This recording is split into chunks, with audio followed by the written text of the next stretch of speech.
أعوذ بالله من الشيطان الرجيم. بسم الله الرحمن الرحيم. سبحان ربك رب العزة عما يصفون وسلام على المرسلين والحمد لله رب العالمين. آج کی پہلی نظم جو ہم پڑھیں گے اس کا عنوان ہے زہد اور رندی. یہ ذہن میں رکھنا چاہیے کہ اقبال ان شاعروں میں سے ہیں جنہوں نے اپنی ذات اور اپنے افکار کے بارے میں کافی مواد چھوڑا ہے، اردو شاعری میں بھی اور فارسی شاعری میں بھی. اگر ہم ان سب کو جمع کریں یا ان کا مطالعہ کریں تو بہت اچھے نتائج اس سے نکلتے ہیں.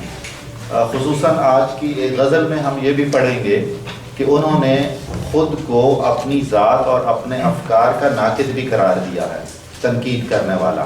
انہوں نے کہا کہ میں تو اپنی شخصیت اور اپنے افکار کے بارے میں خود بھی نکتہ چینی کرتا رہتا ہوں اور دوسرے لوگ جو اس طرح سے سوچتے یا کرتے ہیں ان کو برا نہیں کہہ سکتا ہوں.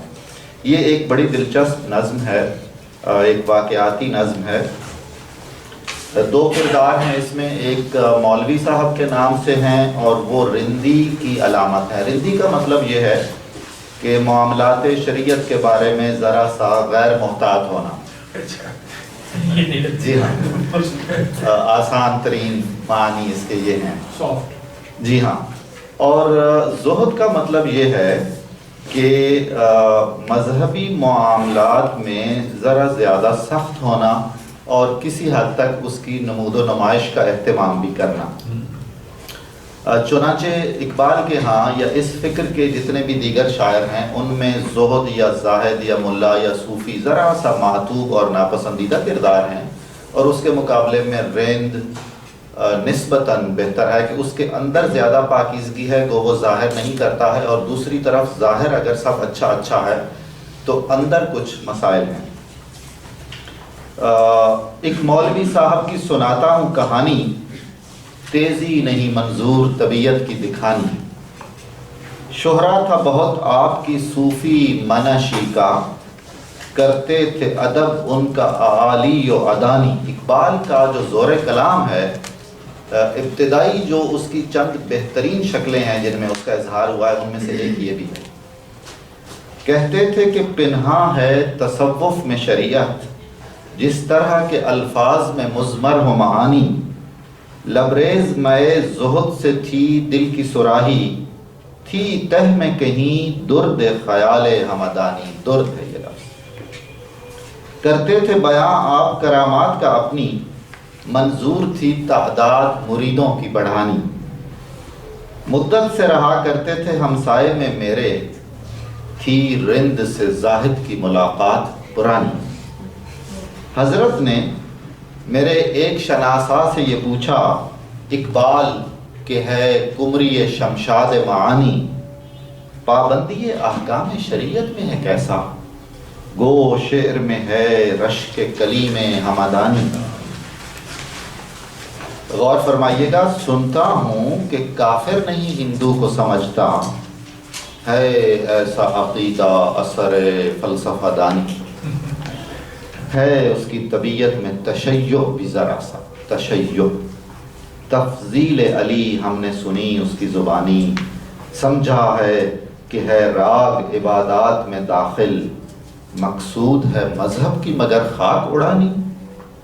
کچھ آر اسے حسن فروشوں سے نہیں ہے، عادت یہ ہمارے شعراء کی ہے پرانی. گانا جو ہے شب کو تو سحر کو ہے تلاوت، اس رمز کے اب تک نہ کھلے ہم پہ معانی. لیکن یہ سنا اپنے مریدوں سے ہے میں نے، بے داغ ہے مانند سحر اس کی جوانی. بہت خوب. بے داغ ہے مانند سحر اس کی جوانی. مجموعہ ازداد ہے اقبال نہیں ہے، دل دفتر حکمت ہے طبیعت خفاکانی. رندی سے بھی آگاہ، شریعت سے بھی واقف، پوچھو جو تصوف کی تو منصور کا ثانی۔ اس شخص کی ہم پر تو حقیقت نہیں کھلتی، ہوگا یہ کسی اور ہی اسلام کا بانی۔ القصہ بہت طول دیا واز کو اپنے، تا دیر رہی آپ کی یہ نغز بیانی۔ اس شہر میں جو بات ہو اڑ جاتی ہے سب میں نے بھی سنی اپنے احبا کی زبانی۔ ایک دن جو سر راہ ملے حضرت زاہد، پھر چھڑ گئی باتوں میں وہی بات پرانی۔ فرمایا شکایت وہ محبت کے سبب تھی، تھا فرض میرا راہ شریعت کی دکھانی۔ میں نے یہ کہا کوئی گلہ مجھ کو نہیں ہے، یہ آپ کا حق تھا زرہ قرب مکانی۔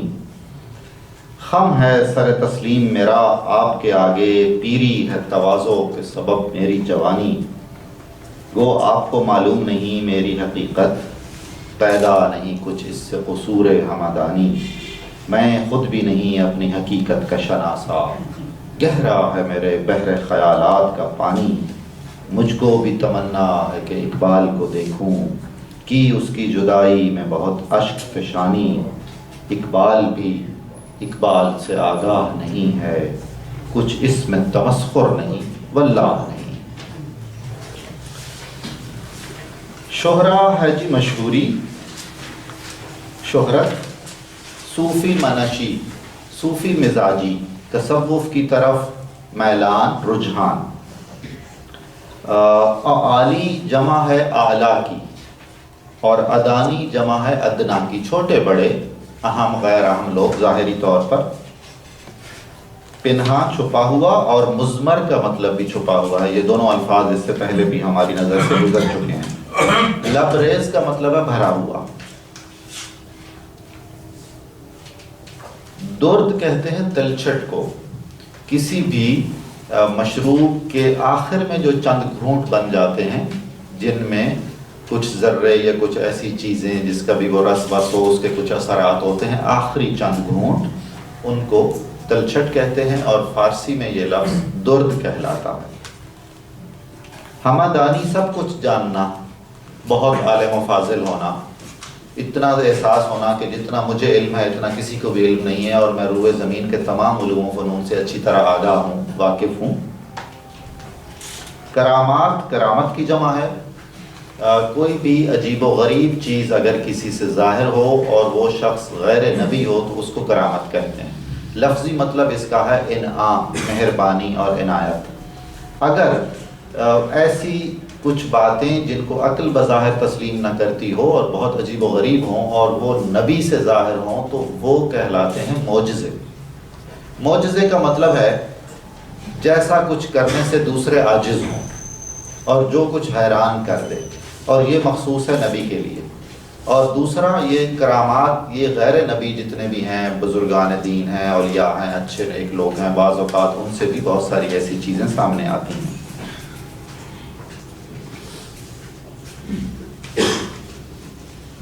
قمری کا لفظ اقبال کے ہے، قمری شمشاد معانی۔ قمری فاختہ کو کہتے ہیں، شمشاد ایک درخت ہے۔ معانی کا مطلب ہے مفاہیم، خیالات، مطالب، نئی سے نئی باتیں، جو شاعر کا بنیادی مواد ہوتا ہے جس کو وہ پھر آگے غزل یا نظم کی صورت میں بیان کرتا ہے۔ کلیم ہمدانی مغل عہد کے ایک نامور شاعر تھے، ان کا ہمدان وطن تھا اور یہ بر صغیر میں آ گئے تھے۔ جہانگیر اور شاہ جہان ہمارے جو بادشاہ تھے ان کے زمانے میں یہ رہتے تھے، اور یہ فارسی شاعری میں بہت پسندیدہ ہے ان کا کلام، اسی لیے ان کا ذکر بھی ہوا۔ اس کے بعد اگلے صفحے پر فلسفہ دانی، فلسفہ جاننا، فلسفے کا علم۔ تشیع، تشیع وہ مسلک ہے جس کو ہم عرف عام میں شیعہ کہتے ہیں۔ اردو میں بالعموم اسے ہم غلطی سے بعض لوگ پڑھتے ہیں تشیع، تو اس کا تلفظ درست ہونا چاہیے تشیع، تشیع۔ تفضیل، افضل ہونا، برتر ہونا. تفضیل علی ایک خاص اصطلاح ہے. وہ لوگ جو خلفائے راشدین اور تمام صحابہ کرام کی عزت کرتے ہیں، ان کا احترام کرتے ہیں، لیکن یہ کہتے ہیں کہ حضرت علی دیگر خلفاء سے برتر ہیں اور بہتر ہیں، اس بات کو کہا جاتا ہے تفضیل علی. راگ تو ہم جانتے ہیں، آر شرم، حیا، جھجک. حسن فروش کا لفظی مطلب ہے حسن بیچنے والا. رمز بھید ہے، اس رمز کے اب تک نہ کھلے ہم پہ معانی. کھلنا، واضح ہونا، معلوم ہونا، جانا اور پہچانا جانا. مجموعہ ازداد، مجموعہ اجتماع، اکٹھ، کوئی ایسی چیز جس میں بہت ساری چیزیں جمع ہوں. اور ازداد جمع ہے ضد کی، مختلف اور متضاد چیزیں، مختلف اور متضاد خوبیاں، صفات یا چیزیں. جیسے اندھیرا اور اجالا یہ آپس میں ازداد ہیں. نیکی اور برائی آپس میں متضاد ہیں. کالا اور سفید، بالکل مختلف چیزیں جن میں آپس میں کوئی ربط اور تعلق نہ ہو. تو مجموعہ ازداد کہا جاتا ہے ایسی چیزوں کو جن میں بہت کنٹرڈکشنز ہوں. دفتر حکمت، دانائی کی کتاب. خفقان کہتے ہیں پاگل پن اور جنون کو، سودائی، جنونی. منصور، حسین ابن منصور حلاج، جن کو بغداد میں ان الحق کی وجہ سے پھانسی دے دی گئی تھی، تو وہ اپنے والد کے نام سے زیادہ جانے اور پہچانے جاتے ہیں. ان کا اپنا نام تو حسین ہے، حسین ابن منصور. پھانسی دی گئی تھی کہ سولی چڑھایا گیا؟ جی سولی چڑھایا. جی ہاں، سولی چڑھایا. پھر کی فرق ہے فرق ہے دونوں میں؟ پھانسی دینے اور سولی چڑھانے میں فرق ہے؟ میرا خیال ہے was he not crucified? Crucified. جی ہاں، Okay. Sorry. بہت Crucified. سلی پہ چڑھایا جی گیا. ہاں اس لیے.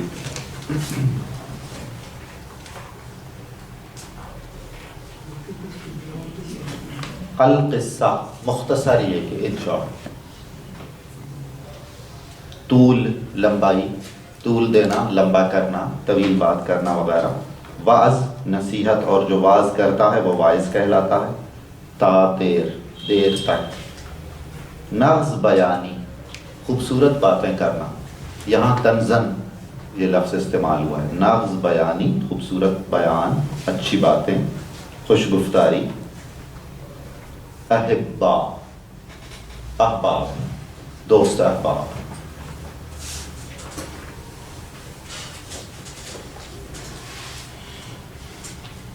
زرہ قرب مکانی، مکان جگہ کو کہتے ہیں، قرب مکانی جگہوں کا قریب ہونا، یعنی ہمسائیگی.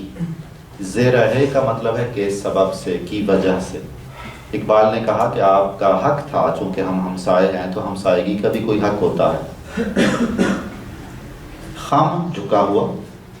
سر تسلیم، مان کر جو سر جھکایا جاتا ہے، جب سرنڈر کر دیا جاتا ہے کسی کی بات کے سامنے یا کسی معاملے کے سامنے، تو اسے کہتے ہیں سر تسلیم، خم ہونا. پیری، بڑھاپا. یہ وہ جو ہمارے ہاں ایک اصطلاح ہے نا پیر اور مرید والی، یہ وہ پیری نہیں ہے، یہ بڑھاپے والی پیری ہے. تواضع، عاجزی، عاجزی اور انکسار. یہ بھی نوٹ فرما لیجئے کہ بعض اوقات اردو میں انکساری کہا جاتا ہے، وہ اصولاً غلط ہے، اس کو انکسار ہی کہنا چاہیے. قصور، خامی، نقص، عیب، کوتاہی، نامکمل ہونا. بحر خیالات، سوچوں کا سمندر. اشک فشانی، آنسو بہانا. اشک، آنسو. فشانی فارسی سے آیا ہے اور اس کا مطلب ہے چھڑکاؤ کرنا، پھینکنا، گرانا، بہانا وغیرہ. تمسخر، ہنسی، مذاق، ٹھٹا. سب سے پہلے ہمیں یہ دیکھنا ہے کہ وہ جو مولانا اقبال کے ہمسائے میں رہتے تھے وہ کیا کیا انہوں نے اقبال میں صورتیں دیکھیں جن پر انہوں نے ضروری جانا کہ انہیں کچھ تنبیہ کریں یا ہدایات کریں. اور یہ بھی آپ جائزہ لیجئے گا کہ انہوں نے اگر کچھ خامیاں بیان کی ہیں تو ساتھ میں خوبیاں بھی بیان کی. خود مولانا کا کردار بھی آج بھی اگر ہمارے زمانے میں اس نوعیت کے کچھ مولانا ہو تو صورتحال بہتر ہے، یعنی جو بیک وقت دونوں پہلو پیش نظر رکھیں.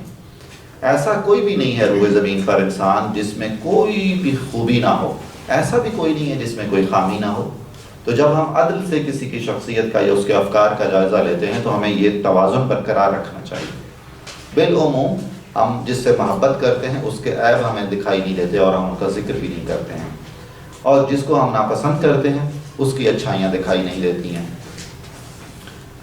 یہ جو مولانا ہیں یہ صوفی منش تھے، پیری مریدی بھی کرتے تھے اور معاشرے میں ان کا بڑا احترام تھا. جو بھی لوگ تھے گلی محلے کے، شہر کے، چھوٹے بڑے سب ان کا احترام کرتے تھے.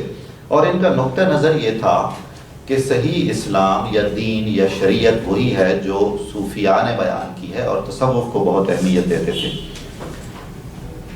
اور یہ یوں اس میں چھپی ہوئی ہے بقول ان کے جیسے لفظوں میں معانی چھپے ہوئے ہوتے ہیں. بہت خوبصورت تشبیہ ہے یہ، یا جیسے پھولوں میں ان کی خوشبو چھپی ہوئی ہوتی ہے، ایک دوسرے سے جدا نہیں ہے.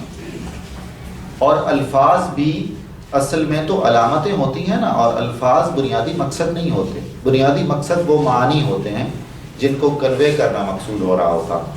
اور پھول بھی تب تک اچھا ہے اور اس کی روح موجود ہے جب تک اس میں خوشبو ہے. تو باقی ساری چیزیں تو کیریئر ہے نا، جو اس کا لباس ہے. بہت عبادت گزار تھے، حتیٰ کہ یوں کہ اگر ان کے دل کو ایک سراہی یا ایک برتن سمجھ لیا جائے تو وہ عبادت اس سے چھلک چھلک پڑتی تھی، ظاہر ہو جاتی تھی، بھرے ہوئے تھے اس سے. اچھا، یہ ناپسندیدہ بات ہے. اس کو کہا جاتا ہے غرور زہد. عبادت اور ریاضت جو لوگ کرتے ہیں وہ اگر اپنے آپ پہ بہت گہری نظر نہ رکھیں تو ان کے دل و دماغ میں ایک تکبر پیدا ہو جاتا ہے، اپنی اچھائی کا احساس بڑھتا جاتا ہے. اور جو لوگ عبادت اور ریاضت میں ذرا کم تر درجے پر ہوتے ہیں ان کے بارے میں اچھی رائے ان کی نہیں رہتی اور خراب تر ہوتی جاتی ہے. سعدی جو شیراز کے ایک بہت بڑے مفکر تھے اور شاعر اور ادیب تھے، ان کی ایک کتاب ہے گلستان. اس نے ہمارے اس پورے علاقے کو بے حد متاثر کیا اور نصاب میں شامل تھی. اس میں وہ بڑی خوبصورت بات بیان کرتے ہیں کہ میں اور میرے والد فجر کی نماز پڑھ کے ایک مسجد سے نکلے. میرے والد نے رات بھر عبادت کی تھی، میں بچہ تھا، میں تو صرف فجر کی نماز میں شریک ہوا. ہم باہر نکلے تو مسجد کے سامنے بہت سے لوگ سوئے ہوئے تھے اور وہ نماز میں شامل نہیں ہوئے تھے. تو میں نے انہیں کہا، والد سے کہا کہ یہ کیسے بیکار لوگ ہیں اور غافل ہیں، انہیں اتنا بھی نہیں ہے کہ مسجد کے پاس ہیں اور نماز میں بھی شامل نہیں ہوئے. تو میرے والد نے کچھ بھی نہیں کہا سوائے اس کے کہ بیٹا اس سے تو بہتر تھا، اس طرح کی بات کرنے سے بہتر تھا کہ آپ بھی سوئے رہتے. یہ جو انداز تربیت ہے یہ بہت ضروری ہے.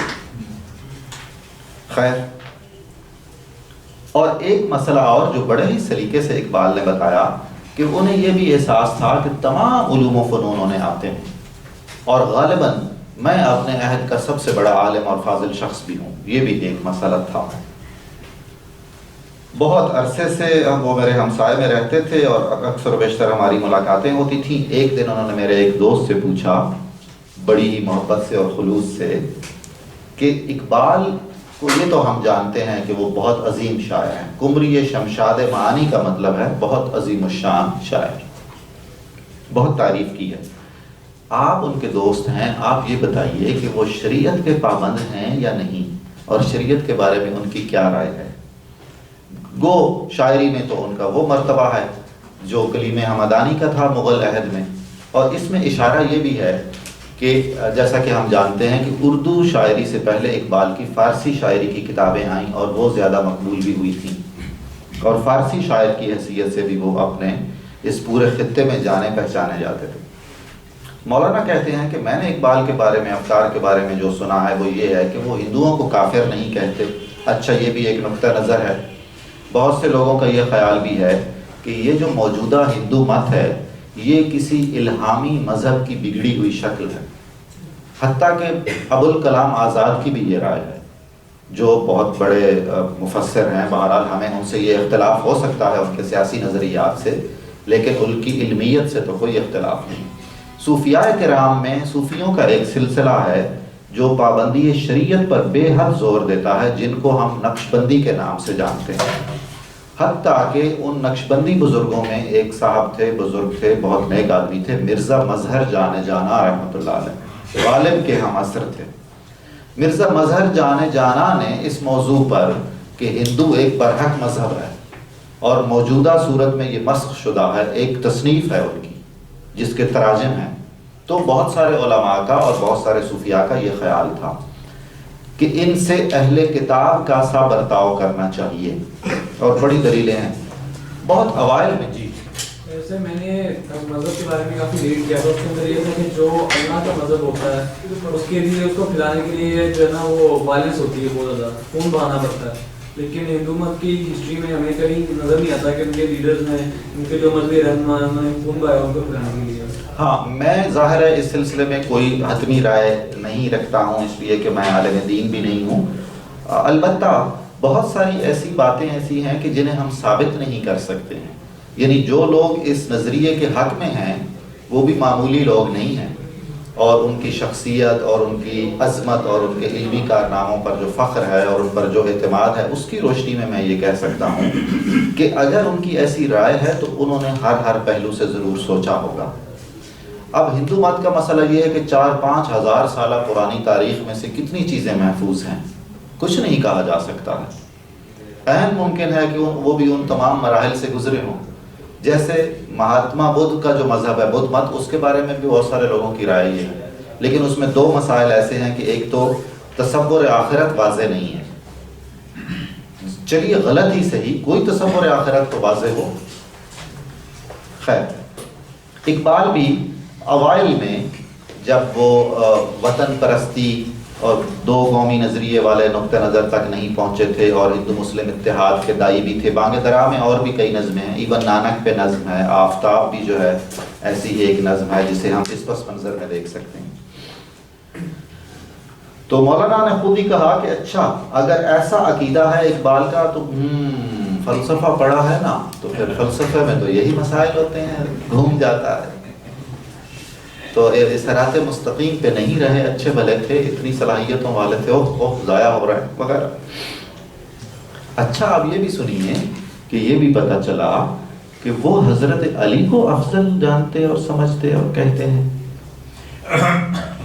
اچھا، حضرت علی کا جو مرتبہ اور درجہ ہے یہ اس حد تک ضرور طے شدہ بات ہے کہ جو بنیادی طور پر اہل سنت کا مسلک ہے، قدیم صدیوں سے نسل در نسل چلتا آ رہا، اس میں خلفائے راشدین کا محبت، احترام اور ان کی خدمات کا اعتراف ہے. لیکن رسول کریم صلی اللہ علیہ وآلہ وسلم سے خاندانی نسبت کے تحت اور اپنی صفات کے تحت اور خصوصاً سانحہ کربلا کی وجہ سے اہل بیت سے خاصی عقیدت ہے. بدقسمتی سے بہت بعد میں اس میں ظاہری طور پر کچھ کمی آئی. اب کبھی کبھی یہ لگتا ہے کہ حضرت حسین یا جو واقعہ کربلا ہے یا حضرات اہل بیت جو ہیں وہ ایک فرقے سے مخصوص ہو گئے، ان کے ہیں، اور ہمارا عزت، احترام اور عقیدت ہماری طرف سے ان کے لیے کم ہے. اس میں بھی ایک توازن بہرحال ہونا چاہیے.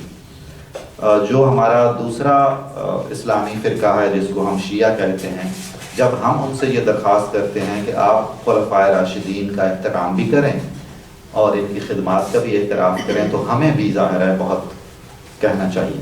اقبال کی جو افکار ہیں ان میں اہل بیت سے محبت بہت نمایاں ہے، کوئی اس میں شک نہیں، بلکہ غالباً انہوں نے اپنی وصیت میں بھی اس کا، ڈاکٹر جاوید اقبال صاحب یہاں تشریف فرما ہیں، بطور خاص انہوں نے ذکر کیا کہ اہل بیت سے وابستگی رکھنی چاہیے. غالباً ان کے پیش نظر رسول کریم کی یہ حدیث بھی تھی صلی اللہ علیہ وآلہ وسلم. اس حدیث کے 2 شکلیں موجود ہیں کہ میں تمہارے لیے چھوڑے جا رہا ہوں قرآن اور اپنی سنت، اور ہماری ہی کتابوں میں، اہل سنت ہی کی کتابوں میں یہ بھی موجود ہے کہ میں تمہارے لیے چھوڑے جا رہا ہوں قرآن اور اپنے اہل بیت، تم ان سے وابستہ رہو گے تو کبھی گمراہ نہیں ہوگے، یہاں تک کہ تم حوض کوثر پہ آؤ گے، میری ملاقات ہوگی۔ اور ہم اقبال کے بارے میں جانتے ہیں کہ وہ رسیلے تھے، خوشگلو تھے، خوش آواز تھے، اور راگ رنگ سے بھی دلچسپی رکھتے تھے، اور وہ جو مرکز راگ تھا بہت قریب، چھوٹا سا لاہور تھا۔ اب ایک آدمی جی سی میں پڑھتا ہے اور انارکلی اس قرب و جوانب میں رہتا ہے، خوبصورت اس کی سوچیں ہیں، احساسات اس کے لطیف ہیں، آواز رسیلی ہے، اور حسن اور خوبصورتی کا بھی وہ اثر لیتا ہے، پتھر نہیں ہے، تو پاس ہی پھر وہ مرکز بھی تھا، قریب ہی۔ اور ہمارے معاشرے میں تو ایسے تمام مراکز ہمیشہ یاد رکھیے کہ عبادت گاہوں کے ساتھ رہے، اور کی طرح سے رہے جی، اور عبادت کی طرح سے رہے جی، اور ادھر بھی رجوع خلق کا تقریباً اتنا ہی رہا جتنا عبادات میں ہوتا ہے۔ تو انہوں نے، مولانا نے اس پر تھوڑا سا احتجاجی نقطہ نظر اپنایا کہ یہ تو بالکل مذہب کی روح سے بھی خلاف ہے، اور اگر ان کا یہ نظریہ ہے اور عمل بھی یہ ہے تو گویا وہ تو مذہب کی دھجیاں بکھیر دینا چاہتے ہیں، اور حسن فروشوں سے بھی وہ کوئی حجاب نہیں محسوس کرتے، اور ادھر آنے جانے میں بھی انہیں کوئی شرم و حیا نہیں آتی، اور آتے جاتے ہیں، برا نہیں جانتے ان سے میل جول۔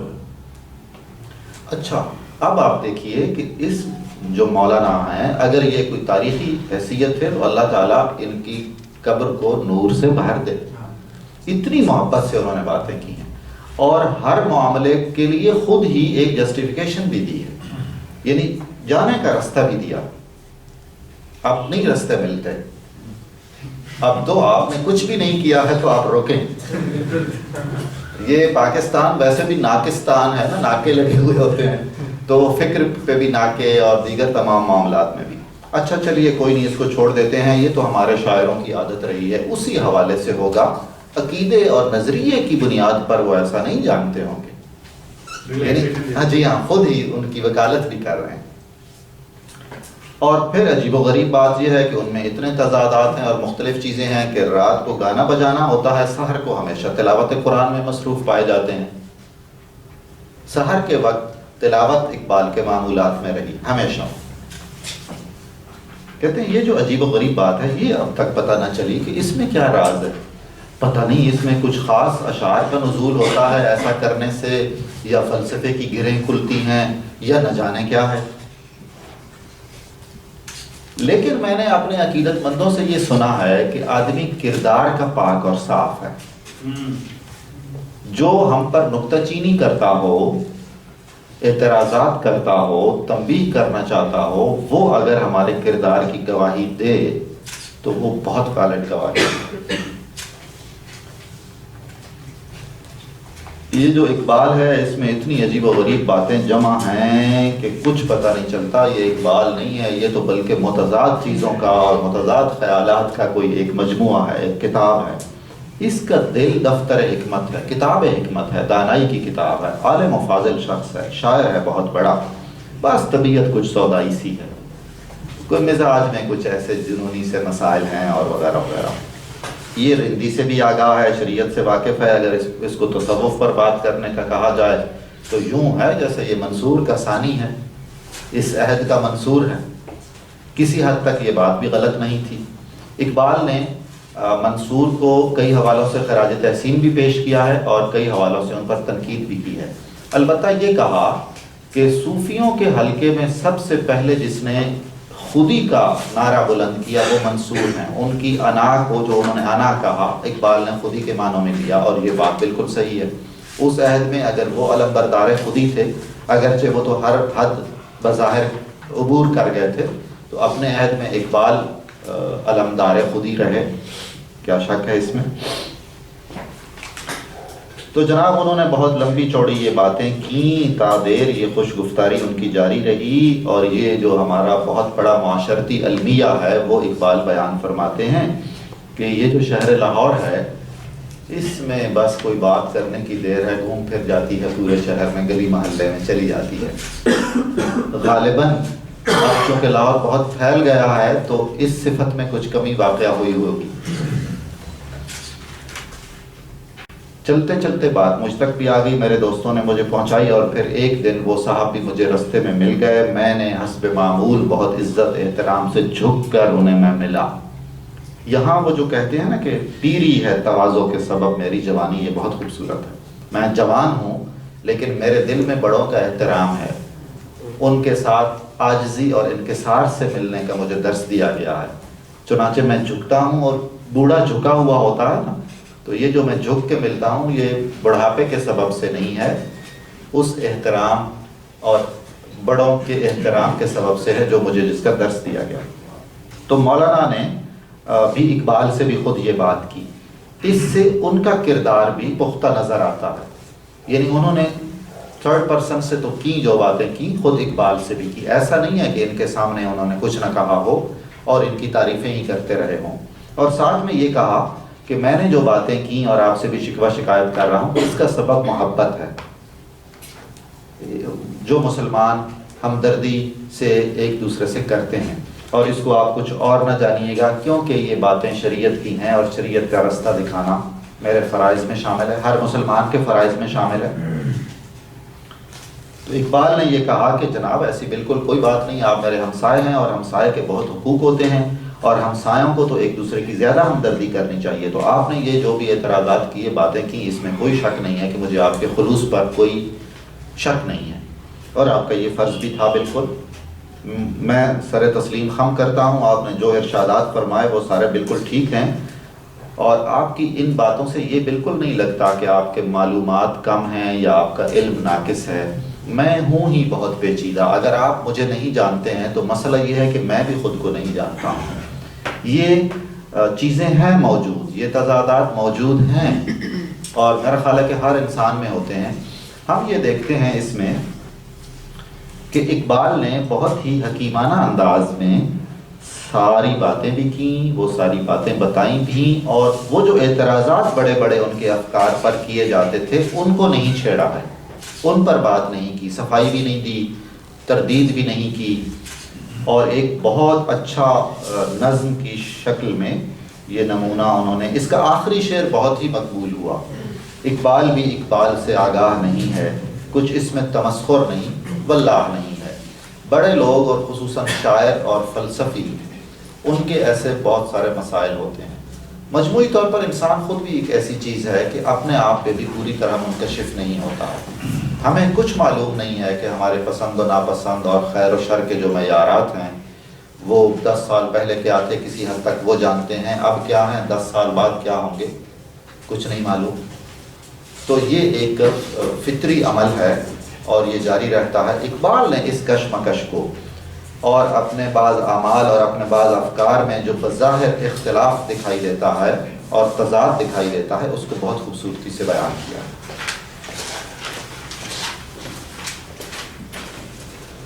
لاہور میں بہت تقریباً 1 صدی پہلے اور اس سے بھی پہلے ایک NGO تھی, اس کا نام تھا انجمن حمایت اسلام.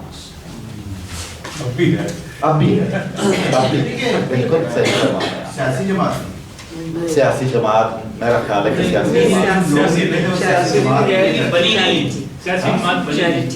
جی کچھ انہوں نے تعلیمی ادارے قائم کیے تھے, آپ بھی ہیں, بلکہ ان میں ترقی ہوئی, اور یتیم خانہ قائم کیا تھا جو آپ بھی, اور ساتھ میں وہ اپنا جمع کرنے کے لیے نا زر اعانت یعنی مدد, وہ جو پیسے ویسے لینے تھے اس کے لیے وہ اجتماعات کرتے تھے. جب تاریخ لکھی جائے گی جنوبی ایشیا میں NGOs کی یا رفاہی اور فلاحی اداروں کی اور خصوصاً مسلمانوں کی, تو انجمن حمایت اسلام کا بہت بڑا ذکر ہوگا, بے حد بڑا نام ہوگا اس کا. جن لوگوں نے اسے شروع کیا اور اس کے جو اچھے مقاصد تھے, اس عہد کے تمام بڑے لوگ اس سے متفق بھی تھے اور اسے بہت پسند بھی کرتے تھے. ایک اعتراض ہوتا ہے کہ بالعموم یہ جو چیریٹی کا کام ہے یہ دیگر مذاہب نے بہت زیادہ کیا اور مسلمانوں نے اس پر توجہ نہیں دی. مثلا اگر لاہور میں دیکھیں تو یہاں گنگا رام کے بہت سارے وہ ہیں, دیال سنگھ ہیں, اور مسلمانوں کے 1-2 ادارے ہی ہیں. اس کو ایک سیاسی یا مخالفت کا نقطہ نظر بنانے کے بجائے اس کا مطالعہ کرنا چاہیے. میں اس سے متفق نہیں ہوں. مسلمانوں نے بہت سارے ادارے نجی سطح پر قائم کیے اور اسے وہ ایک تشکیل نہیں دے سکے ایک انسٹیٹیوشن میں, اور بہت کم اس طرح کے ادارے نمایاں ہوئے اور باقاعدگی سے ان کا کام شروع ہوا, جیسے انجمن حمایت اسلام. خیر, اس کے جلسوں میں علامہ اقبال بھی باقاعدگی سے تشریف لے جاتے تھے اور اپنا کلام نظمیں وہاں پڑھتے تھے اور بہت مقبول ہوتی تھیں. اور انجمن حمایت اسلام کے اس زمانے کے ریکارڈ کے مطابق جن جلسوں میں اقبال تشریف لے جاتے تھے اور اپنا کلام پڑھتے تھے, ان کے بہت زیادہ پیسے اکٹھے ہو جاتے تھے, بہت زیادہ. ان کے اعداد و شمار موجود ہیں. یہ نظم ہے تصویر درد, صفحہ 73 پہ, تھوڑی سی طویل ہے لیکن ہم پڑھ لیں گے. بہت اچھی اور خوبصورت نظم ہے. یہ ان نظموں میں سے ہے جو اقبال نے ایسے ہی ایک جلسے میں پڑھی تھی. اور اس زمانے کا انجمن حمایت اسلام کا جلسہ اور اس میں کسی شاعر کا اپیئر ہونا اور کوئی کلام پڑھنا, جب نہ کوئی ٹی وی تھا, نہ اس طرح سے ریڈیو تھا, اور آج کل کے جو پرزے اور جو چیزیں سہولیات میسر ہیں وہ نہیں تھیں, تو یہی تھا سارا کچھ. دور دور سے لوگ آتے تھے اور جو بھی آتا تھا وہ اس پیغام کو لے جاتا تھا. وہ آپ ریڈیو اسٹیشن کہہ لیں, ٹی وی اسٹیشن, وہی ذرائع ابلاغ کا کام کرتے تھے, وہ مشاعرے اور وہ جلسے اس نوعیت کے. نہیں منت کشے تاب شنیدن داستاں میری, خاموشی گفتگو ہے بے زبانی ہے زباں میری. یہ اس میں بہت زیادہ ایسے اشعار ہیں جو آپ کے لیے نئے نہیں ہوں گے, جو بہت مقبول ہیں اور بہت سے بچوں کو بھی ان میں سے یاد ہے. یہ دستور زباں بندی ہے کیسا تیری محفل میں, یہاں تو بات کرنے کو ترستی ہے زباں میری. اٹھائے کچھ ورق لالے نے, کچھ نرگس نے, کچھ گل نے, چمن میں ہر طرف بکھری ہوئی ہے داستاں میری. اڑا لی کمریوں نے, طوطیوں نے, اندلیبوں نے, چمن والوں نے مل کر لوٹ لی طرز فغاں میری. ٹپک اے شمع آنسو بن کے پروانے کی آنکھوں سے, سراپا درد ہوں حسرت بھری ہے داستاں میری.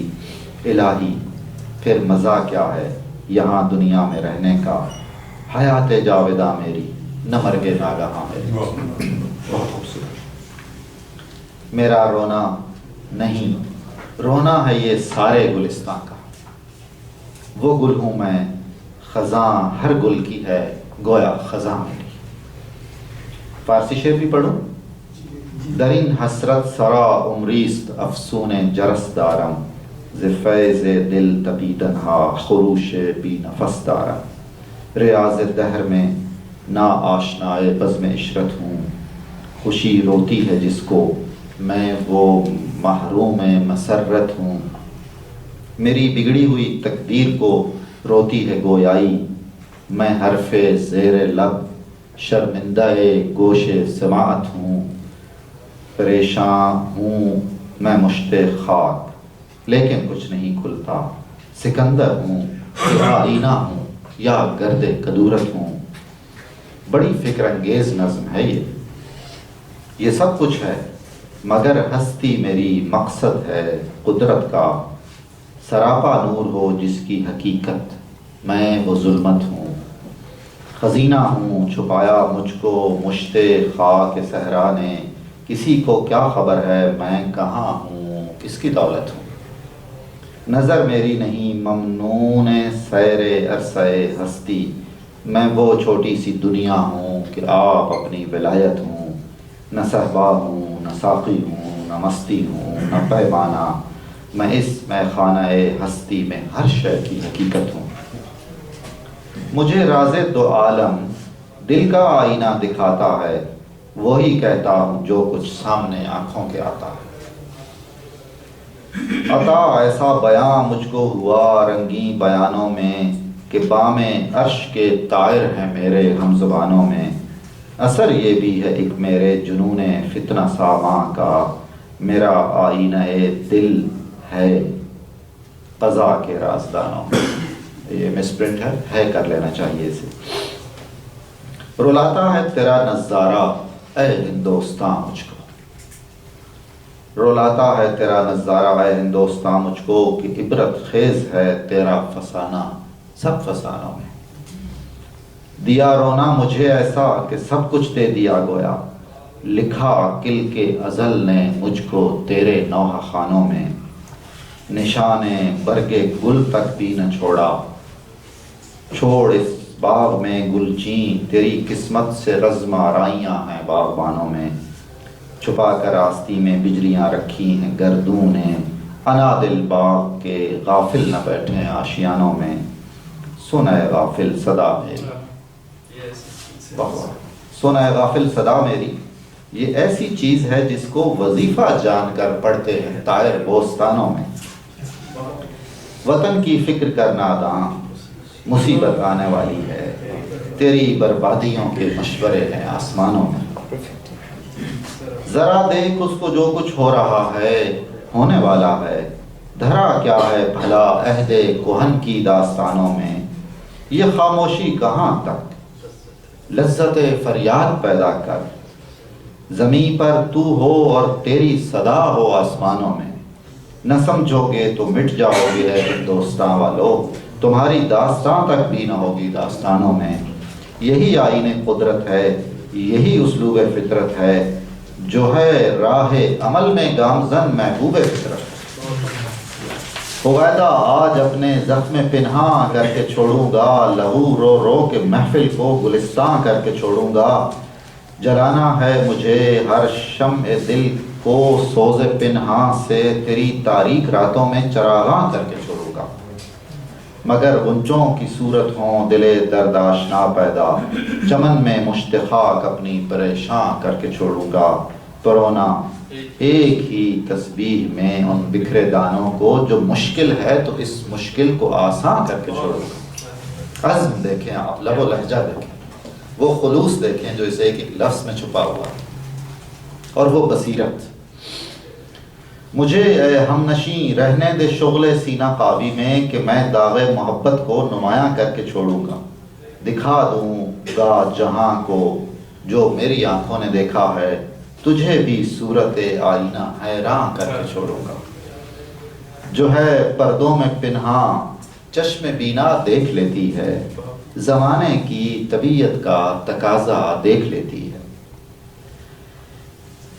کیا رفعت کی لذت سے نہ دل کو آشنا تو نے، گزاری عمر پستی میں مثال نقش پا تو نے، رہا دل بستہ محفل مگر اپنی نگاہوں کو، کیا بیرون محفل سے نہ حیرت آشنا تو نے، فدا کرتا رہا دل کو حسینوں کی اداؤں پر، مگر دیکھی نہ اس آئینے میں اپنی ادا تو نے، تعصب چھوڑنا داں دہر کے آئینہ خانے میں، یہ تصویریں ہیں تیری جن کو سمجھا ہے برا تو نے، صفائے دل کو کیا آرائش رنگ تعلق سے، کف آئینہ پر باندھی ہے او ناداں حنا تو نے، زمیں کیا آسماں بھی تیری کجبینی پہ روتا ہے، غضب ہے سطر قرآن کو چلیپا کر دیا تو نے، چلیپا سلیب کو کہتے ہیں،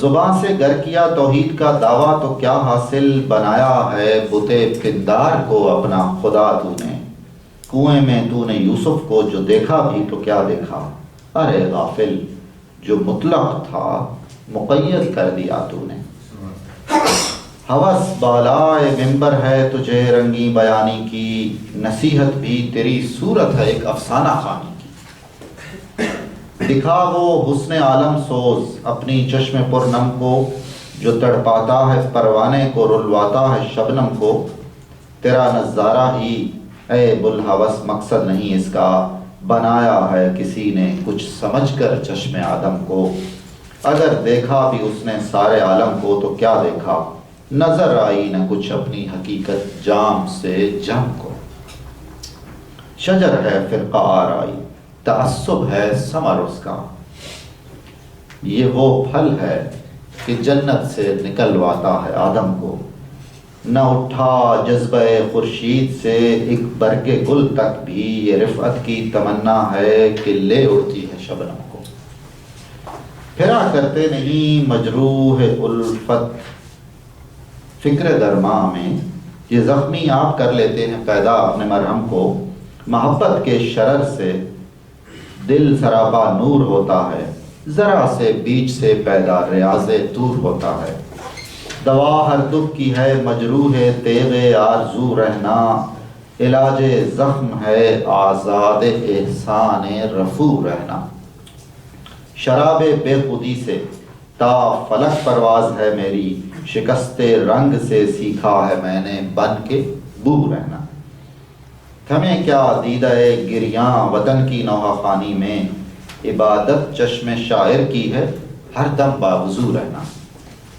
بنائیں کیا سمجھ کر شاخ گل پر آشیاں اپنا، چمن میں آہ کیا رہنا جو ہو بے آبرو رہنا، جو تو سمجھے تو آزادی ہے پوشیدہ محبت میں، غلامی ہے اسیر امتیاز ماؤ تو رہنا، یہ استغنا ہے پانی میں نگوں رکھتا ہے ساغر کو، تجھے بھی چاہیے مثل حباب آبجو رہنا، نہ رہے اپنوں سے بے پرواہ اسی میں خیر ہے تیری، اگر منظور ہے دنیا میں ہو بیگانہ خوب رہنا، شراب روح پرور ہے محبت نوع انسان کی، سکھایا اس نے مجھ کو مست بے جام و سبو رہنا، محبت ہی سے پائی ہے شفا بیمار قوموں نے، کیا ہے اپنے بخت خفتہ کو بیدار قوموں نے، بیابان محبت دشت غربت بھی وطن بھی ہے، یہ ویرانہ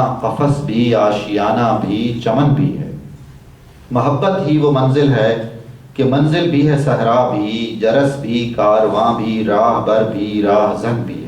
کیا بات ہے، کیا اچھی شاعری ہے۔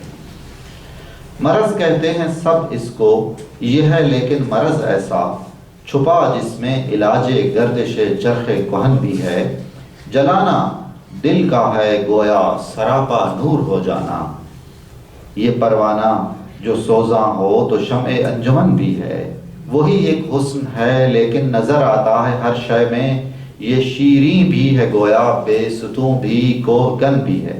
کوہ کن یہ بھی درست نہیں لکھا ہوا، اس کو بھی درست کر لیجئے گا، جہاں پر جن کے پاس اس طرح کی کتابیں ہیں ان کی میں بات کریں۔ اجاڑا ہے تمیز ملت و آئین قوموں کو، میرے اہل وطن کے دل میں کچھ فکر وطن بھی ہے، سکوت آموز طول داستان درد ہے ورنہ، زباں بھی ہے ہمارے منہ میں اور تاب سخن بھی ہے۔ سکوت آموز، اچھا ریپیٹ ہو گیا، فارسی شعر ہے، کسی اور شاعر کا ہے، انورٹڈ کاماز میں اسی لیے ہے۔ نمی گردید کوتاہ رشتہ معنی رہا کردم، حکایت بود بھی پایان بے خاموشی ادا کردم۔ جناب میں نے بہت پہلے جب یہ نظم پڑھی تھی تو اس کی بہت ساری چیزیں میری سمجھ میں نہیں آئی تھیں، لیکن میں یہ قائل ہو گیا تھا کہ شاعر بہت بڑا ہے۔ اگر آپ کو بے شمار الفاظ کے معنی نہیں بھی معلوم ہے تو سن کر یا ان کو دیکھ کر ایسے کچھ تاثرات ہیں آپ کے؟ جی بالکل محسوس ہوا کچھ؟ بالکل آج کے زمانے کے مطابق، آج کے حالات کے مطابق بالکل ایسا، بالکل ایسا، ان کے کچھ نہیں بدلا۔ جی ہاں، اس میں نہ جانے اقبال کی مستقبل بینی کو داد دینی چاہیے یا ہماری مستقل مزاجی کو۔ انہیں معلوم تھا کہ میری اس بیچاری قوم میں یہ مسائل 500 700 سال رہیں گے۔ منیر کا شعر جو آپ نے شروع میں پڑھا تھا وہی ہے مسئلہ، وہی مسئلہ ہے ایسا۔ منت احسان، منت کش احسان اٹھانے والا، تاب ہمت اور حوصلہ، تاب شنیدن سننے کا حوصلہ، دستور قانون ضابطہ آئین، زبان بندی زبان کا بند ہونا، کمری ہم نے پہلے پڑھا، فاختہ اندلی بلبل، اس کی جمع ہے انادل، وہ آگے آ رہا ہے وہ لفظ۔ طرز فغاں، رونے کا انداز، فریاد کرنے کا انداز، اس سے مراد شاعری بھی ہو سکتی ہے۔ مرگ ناگہاں، وہ موت جو اچانک آ جاتی ہے، مرگ موت ناگہاں اچانک۔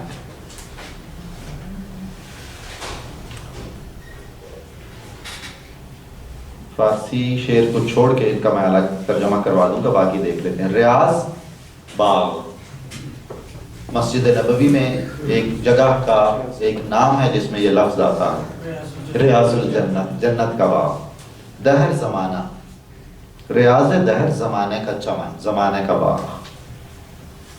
بزم محفل، اکٹھ، انجمن، عشرت، عیش و عشرت، خوشی، سرمستی.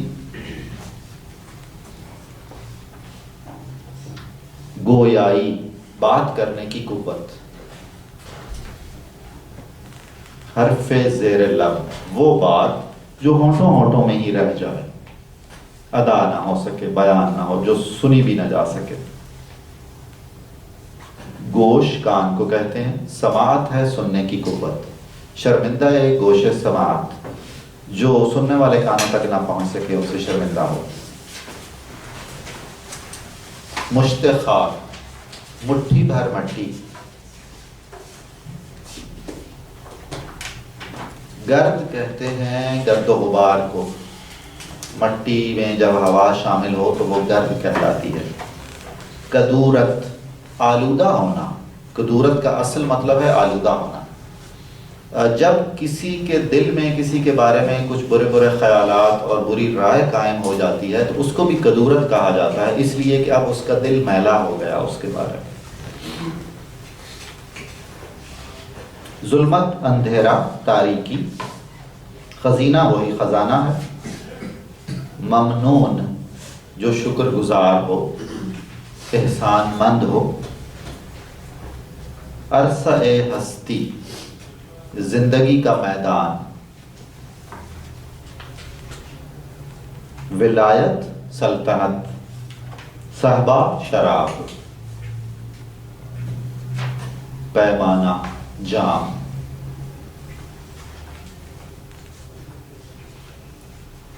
رنگی بیان، عطا ایسا بیان مجھ کو ہوا رنگی بیانوں میں. رنگی بیان، وہ پرندہ یا وہ شاعر یا وہ آدمی جو بہت خوبصورت گفتگو کرتا ہو، یا جس کی شاعری، کلام، گفتگو، واعظ، نصیحت وغیرہ بہت غیر معمولی ہو اور لوگ اس سے بے حد متاثر ہوتے ہیں. بام عرش، عرش کی چھت. طائر، پرندہ. جنون، پاگل پن. فتنہ ساما، جنون فتنہ ساما، ایسا جنون جو بڑے ہنگامے کھڑا کرے، جو بہت فتنے اٹھائے. قضا، تقدیر.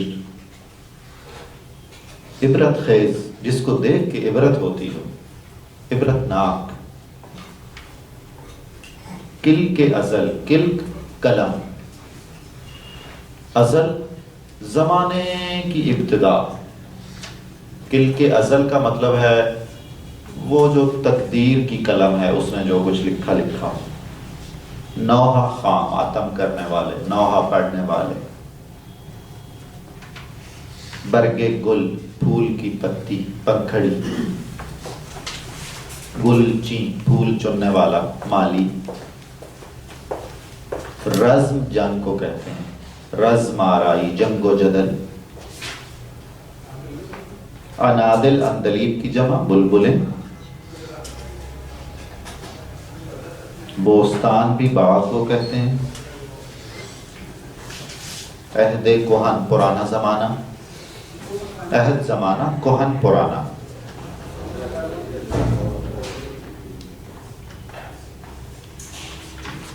جی اگلے صفحے پہ. قویدہ، ظاہر، واضح، نمایاں.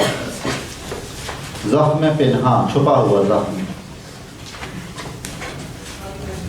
سوز پنہاں، چھپی ہوئی آگ، چھپی ہوئی تپش.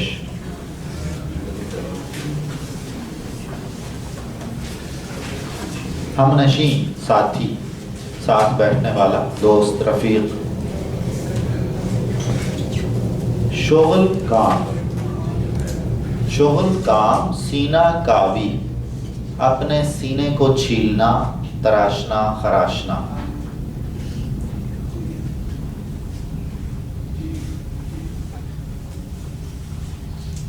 چشم بینا، دیکھتی ہوئی آنکھ. رفعت، بلندی. نقش پا، پاؤں کا نشان، قدموں کا نشان، نقش پا. دل بستہ، جس کا دل اٹکا ہوا ہو. رہا دل بستہ اے محفل، وابستہ. بیرون کا مطلب ہے باہر، بیرون محفل، محفل سے باہر.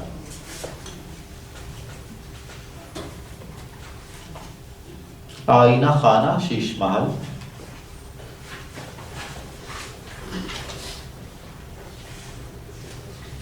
نالا، رونا، فریاد. بیداد ظلم ہے. سوز زندگی، زندگی کی حرارت، زندگی کی آگ، زندگی کی تپش. سپند، مشکل آ گیا. یہ فارسی کے بے حد اثرات ہیں اس میں بھی. کئی اشعار تو بڑے سیدھے سیدھے ہیں، ان میں زیادہ نہیں ہے، مگر بعض جگہ.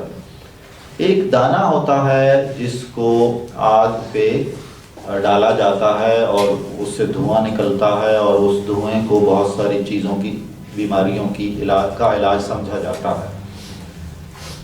اور وہ جب چٹکتا ہے تو اس کی آوازیں بھی نکلتی ہیں. مجھے اس کا پنجابی نام آتا ہے، مجھے اردو اور انگریزی نام نہیں آتا. ہرمل کہتے ہیں اس کو. پنجابی نام ہی ہے، اردو نام ہے ہی نہیں. اردو نام ہے ہی نہیں کوئی. یہ ہمارے مشرقی ممالک میں، تمام ممالک میں رائج رہا. کبھی نظر بد کے علاج کے لیے، کبھی سکن ڈیزیز کے لیے ان دانوں کو لے کے تو وہ انگاروں پہ ڈالتے ہیں، اور وہ چٹک چٹک کے اس سے دھواں اٹھتا ہے، تو وہ دھواں لیا جاتا ہے. یعنی اس کا اینٹی بیکٹیریل ہوتا ہے. اینٹی بیکٹیریل ہوتا ہے، تو اس کو کہتے ہیں سپند. آسا کا مطلب ہے کی طرح، ہرمل کے دانوں کی طرح. گرہ جیب،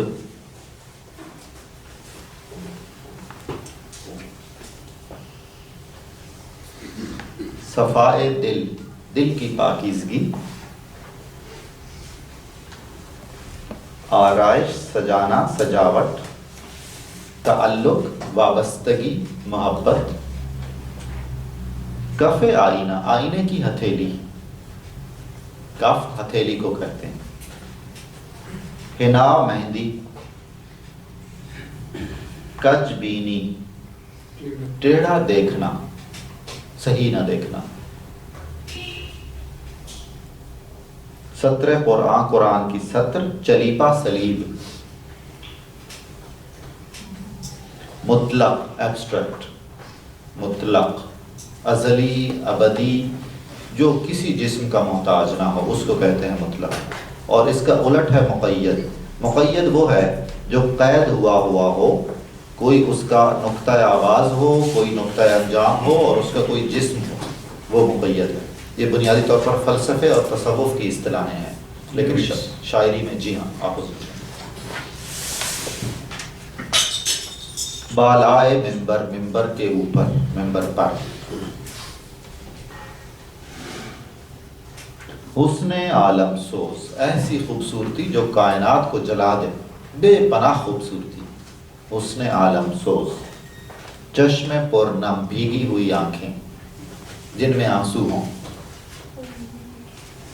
بل ہوس، اس کا لفظی مطلب ہے حرص و ہوس کا باغ. بہت ہی خراب آدمی، بہت برا آدمی. بل ہوس یعنی جس کا لالچ ختم ہی نہ ہوتا، اور ہر طرح کا لالچ.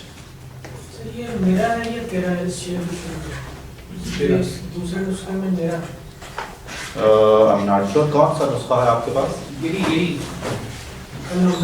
میرا خیال ہے اگر اس میں میرا ہے تو پھر شاید میرا ہو. میرا ہے. میرا بات بنتی ہے، اس پر نشان لگائیے. یہ ٹھیک ہے، میں اس پر بات کرتا ہوں. میرا خیال ہے یہ میرا ہونا چاہیے. میرا صرف محض. جی.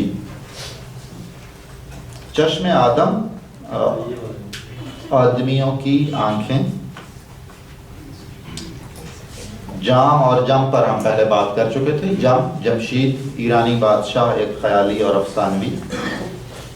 شجر، درخت. فرقہ آرائی، فرقوں میں بٹنا اور فرقہ بازی کرنا، یہ ہے فرقہ آرائی. جیسے مارکہ آرائی. باقاعدہ طور پر سوچ سمجھ کے فرقے بازی کو پھیلانا. تعصب،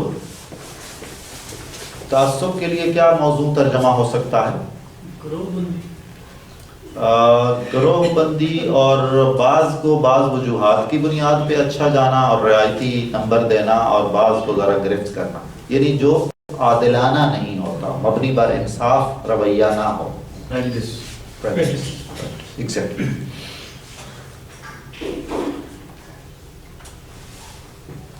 مجروح زخمی، جراحت زخم کو کہتے ہیں، جو زخمی ہو اسے مجروح کہتے ہیں.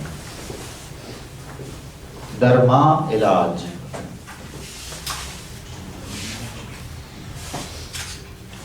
ریاض طور، طور کا باغ، طور وہی پہاڑ ہے جو.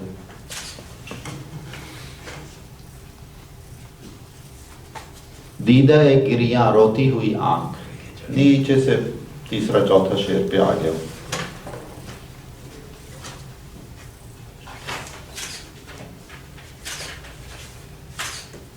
امتیاز، فرق کرنا، چند چیزوں میں فرق کرنا، اس کو کہتے ہیں امتیاز. ما، ہم، تو. استغنا، بے نیازی، استغنا بے نیازی. نگوں، الٹا. ساغر، پیالہ. حباب، بلبلا. آبجو، ندی. بیگانہ خو، جو پرایا پرایا بن کے رہنے کا عادی ہو، بہت گھلنے ملنے والا نہ ہو، وہ ہے بیگانہ خو. خو کا مطلب عادت، بیگانہ پرایا. روح پرور، روح کی پرورش کرنے والی. نوع انسان، پوری انسانیت. بخت خفتہ، سویا ہوا نصیبہ، سوئی ہوئی قسمت. قفس، پنجرہ. دشت غربت، مسافری کا صحرا، در بدری کا جنگل، بے گھری کا صحرا. آخری صفحے پہ ہم جا رہے ہیں ابھی. جرس، جس کو ہم درا کہتے ہیں، قافلے کی گھنٹی، جرس. چرخ کہن، پرانا آسمان، چرخ کہن، پرانا آسمان. شیریں، ایک خاتون کا نام ہے جن کے ساتھ فرہاد کا نام لیا جاتا ہے. بیستون اس پہاڑ کا نام ہے جس کو مائتھولوجی کے مطابق فرہاد نے کھودا تھا اور نہر نکالی تھی. ایران میں موجود ہے، وہاں تو انہوں نے ایک کٹیا سی بھی بنائی ہوئی ہے فرہاد کی. کوہ کن، پہاڑ کو کھودنے والا، فرہاد مراد ہے. یہ تمیز اور امتیاز ایک ہی چیز ہے. ملت، قوم، آئین، دستور. سکوت آموز، خاموشی سکھانے والا، سکوت آموز، خاموشی سکھانے والا. جناب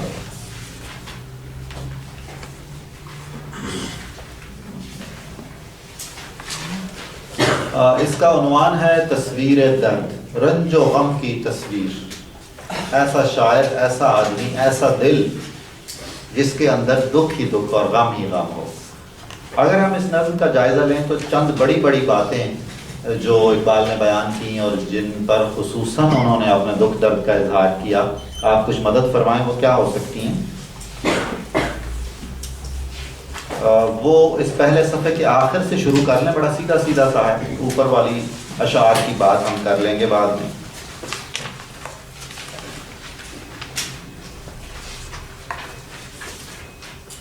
ایک وسیع تر بے حسی کی شکایت کی گئی ہے، یعنی وہی جس کو اقبال نے کہا کہ کارواں کے دل سے احساس زیاں جاتا رہا. یعنی آپ کو کوئی احساس ہی نہیں ہے. اس وقت کے ہندوستان کے تمام باسیوں سے مخاطب ہو کے کہہ رہے ہیں کہ آپ کے ساتھ کیا ہو رہا ہے اور کیا ہونے والا ہے، اور آپ اس پر کچھ احتجاج بھی نہیں کرتے ہیں، اور وہ احتجاج آپ کسی مشن کے تحت نہیں کرتے، بلکہ آپ بے شعوری کی وجہ سے احتجاج نہیں کرتے ہیں، آپ کو اندازہ ہی نہیں ہے کہ جو مسائل ہیں۔ یہ ہے بنیادی خیال۔ پھر یہ کہ بہت ہی حساس زمانے سے آپ گزر رہے ہیں اور بہت زیادہ تبدیلیاں آنے والی ہیں، ان کا آپ کو ادراک اور احساس نہیں ہے، اور کہیں ایسا نہ ہو کہ یہ ساری کی ساری تبدیلیاں آپ کے خلاف چلی جائیں، آپ کے لیے نقصان دہ ہوں یہ تبدیلیاں۔ توجہ دلائی گئی پورے معاشرے کی، اور اس میں ہندو مسلمان سب شامل ہیں۔ آپ کو شعور آنا چاہیے اور آپ کو احتجاج کرنا چاہیے، اور آپ کو کچھ حاصل کرنے کی کوشش کرنی چاہیے، احساس دلائیں زندہ قوم ہونے کا۔ میں بالکل خلاصے کے طور پر یہ کر رہا ہوں، اور پھر ابھی اس پہ تھوڑی سی بات کرتے ہیں۔ آخری شعر جو پہلے صفحے کا ہے اس میں ایک بنیادی بات بتاتے ہیں جو ہمیشہ وہ بتاتے رہے کہ ہمیشہ سے یہ اصول ہے کائنات کا اور کائنات کے بنانے والے کا کہ جو کسی رستے پر کچھ چلے گا وہی کسی منزل پہ پہنچے گا۔ بہت کم ہے ایسا کہ آدمی گھر پہ بیٹھا رہے اور کسی منزل پہ پہنچ جائے، یہ نہیں سعی و عمل کریں، کوشش کریں، محنت کریں، میدان عمل میں آ جائیں، ہاتھ پہ ہاتھ رکھ کے بیٹھے رہنے سے کچھ فائدہ نہیں ہوگا۔ فطرت اسے ہی پسند کرے گی جو محنت اور مشقت کرے گا۔ جناب اگلے شعر میں، اگلے صفحے پر چند اشعار میں بہت خوبصورت انداز میں انہوں نے یہی بتایا ہے کہ میں نے یہ عزم کیا ہے کہ میں ان لوگوں کو خواب غفلت سے جگاؤں گا جنہیں اپنے ہونے کا شعور نہیں ہے، اپنے حقوق کا احساس نہیں ہے، اپنے ساتھ ہونے والی ناانصافیوں کا ادراک نہیں ہے۔ انہیں میں آئینہ دکھاؤں گا، جھنجھوڑوں گا اور جگاؤں گا۔ مختلف انداز میں انہوں نے وہی باتیں کی۔ ان کے دلوں میں آگ لگاؤں گا۔ ابھی یہ چین سے سوئے ہوئے ہیں نا، تو میرا مشن یہ ہے کہ اپنے پیغام کے ذریعے ان کو اچھی طرح سے جگا کے، جھنجھوڑ کے، وہ ساری باتیں بتا کے پھر ان کو بیدار کروں۔ چوتھے شعر میں سب سے بڑا مسئلہ جو انہیں دکھائی دے رہا ہے، اس رستے میں رکاوٹ بنتا ہوا، وہ ہے ہماری نا اتفاقی بر صغیر کے لوگوں کی بھی، اور پھر اگر الگ الگ ملک ہو گئے تو پھر ہمیں کہنا چاہیے پاکستان کی۔ آگے چل کے ہمیں پتہ چلے گا کہ یہ مسئلہ انہوں نے اس نظم میں بہت نمایاں کیا ہے، فرقہ بندی۔ فرقہ بندی ہے کہیں اور کہیں ذاتیں ہیں، کیا زمانے میں پنپنے کی یہی باتیں ہیں۔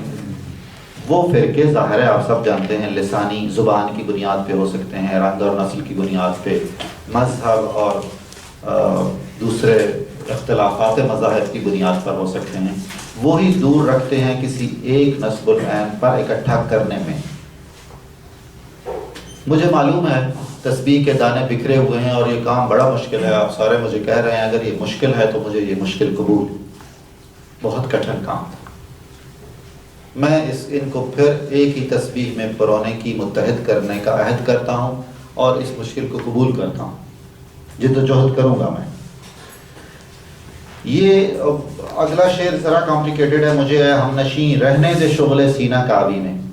میں اپنے سینے کو پیٹ رہا ہوں اور میرا مقصد یہ ہے کہ میرے سینے میں جو داغ لگے ہوئے ہیں نا خلوص کے اور محبت کے اور ان لوگوں کو غفلت سے جگانے کے، وہ دیکھ لیں لوگ۔ یہ جو میں نوحہ پڑھ رہا ہوں اس کا مقصد یہ نہیں ہے کہ میں اپنی شاعری کی داد لوں یا میں یہ بتاؤں اور قائل کروں کہ میں بر صغیر کا سب سے اچھا گا کر پڑھنے والا ہوں، بلکہ یہ تو ایک ذریعہ ہے اور وسیلہ ہے۔ اس کا سبب اور مقصد یہ ہے کہ وہ جو درد میرے دل میں ہے اس قوم کے بارے میں، ان لوگوں کے بارے میں، وہ نمایاں ہو جائے۔ وہ داغ ہیں دکھ اور درد کے، وہ ظاہر ہیں۔ دنیا کو جس طرح سے میں دیکھتا ہوں اسی طرح آپ سب کو بھی میں دکھاؤں گا اور پھر آپ حیرت زدہ ہو جائیں گے۔ آئینے کے ساتھ کچھ چیزیں وابستہ ہیں ہماری شاعری میں، وہ میں آپ کو بتاتا ہوں تو کہیں بھی اگر وہ آئے گا تو آسانی ہو جائے گی۔ آئینے کی خوبی ہے اور اس کو شاعروں نے بیان کیا ہے کہ سچ بولتا ہے، جیسا کوئی اس کے سامنے آئے گا ویسا ہی وہ اسے دکھائے گا۔ کہ سکندر اعظم جب بیمار تھا بہت شدید تو وہ کچھ نحیف و نزار ہو گیا تھا، تو آئینے کے سامنے جب گیا تو اس نے کہا کہ دنیا فتح کر لی میں نے، اس کو نہیں میں فتح کر سکا، اس نے مجھے وہی دکھایا جیسے میں ہوں. تو یہ فیکٹ ہے. تو اس کو شاعری میں بہت نمایاں جگہ دی گئی کہ بہت سچے اور ہمیشہ سچ بولنے والے آدمی کے لیے استعارے کے طور پر کہ آئینہ. وہ جو سچ ہے آئینے کا، اس میں ایک کمال یہ بھی ہے کہ وہ نہ اس میں کچھ کمی کرتا ہے اور نہ کچھ اضافہ کرتا ہے، بالکل ایگزیکٹ جو ہو صورتحال وہی بتاتا ہے. اصل آئینہ صحیح. اب تو جو بہت سائنٹیفک فارمولوں سے کچھ آئینے بنے ہوئے ہوں ان میں تو کئی مسائل ہو سکتے ہیں. دوسرا مسئلہ جس کو اقبال کے ہاں بھی وہ دکھائی دیتا ہے اور بہت سارے شعراء کے ہاں بھی، کھلا ہوا آئینہ ایک آنکھ ہے جو انتظار کر رہی ہے، وہ اپنے عکس کی تلاش میں ہے. چنانچہ شدید انتظار کو شاعر کہتے ہیں کہ میں آئینے کی طرح تمہارا منتظر ہوں. آئینہ اس کے فن کا اور اس کے کمال کا اظہار ہی نہیں ہوتا جب تک اس کے سامنے کوئی چیز نہ ہو جس کو وہ ریفلیکٹ کرے گا. تو انتظار کی شدت بیان کرنے کے لیے بھی آئینہ استعمال. پھر آئینہ جیسے کہ نرگس کے پھول کی بھی یہی صفات ساری بیان کی جاتی ہیں، اور اس میں ایک چیز ایڈ ہو جاتی ہے بے نور ہونا. آئینے کو حیرت کا اور تعجب کا استعارہ بھی قرار دیا جاتا ہے کہ جیسے یہ ایک کھلی ہوئی آنکھ ہے، آدمی جب حیرت زدہ ہوتا ہے تو بالعموم اس کی آنکھیں اور ہونٹوں کا زاویہ جہاں پہ ہو وہیں ٹھہر جاتا ہے کہ جی آئینے کے سامنے اتنا حسن آ گیا کہ یہ ایک آنکھ ہے جو بند ہی اب نہیں ہو رہی، حیرت زدہ ہے. یہاں وہ مفہوم آیا ہے آئینے کا.